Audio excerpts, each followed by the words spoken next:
Hello, this is Gary Seale, TrueCon Sales Consulting, and I want to talk to you today about motivation and specifically what makes you tick.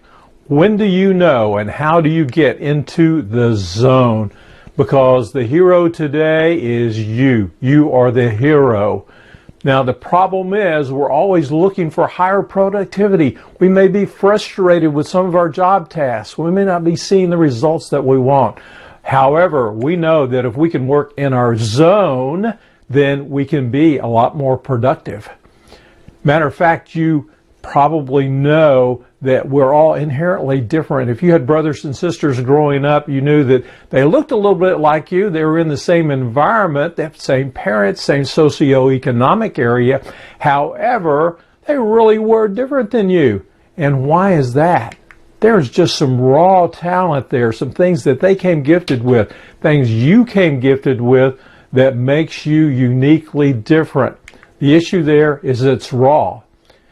Now, you don't have to guess about what your talents are. However, many people do. Peter Drucker said most people are clueless about their strengths, and that's a shame. You can test yourself. So, think about this.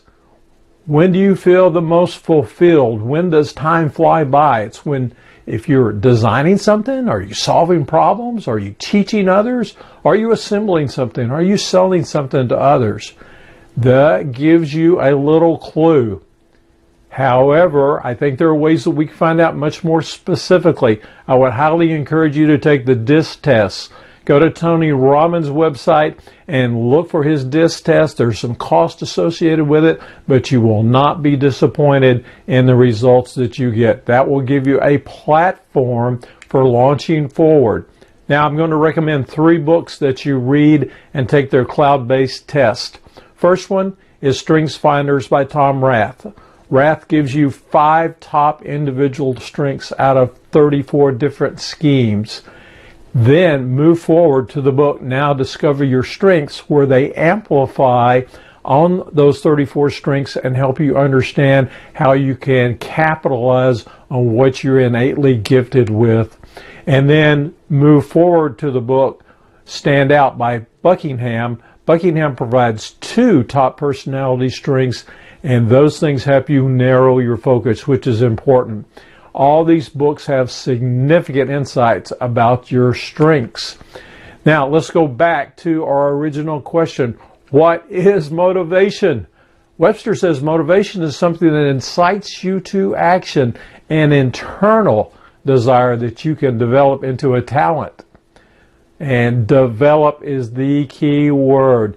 You must do this on purpose. Capitalize on your strengths and let other pursuits be trivial pursuits. Or simply don't waste your time going after those things that are not in your strengths category. Now, I believe that your talents are innately bestowed gifts from God. When you dig deep there, you're mining into a deep vein of gold. There's hope for the future that drives you forward when you're working in your strengths. Because when you're working inside your strengths, it invigorates you. It does not drag you down.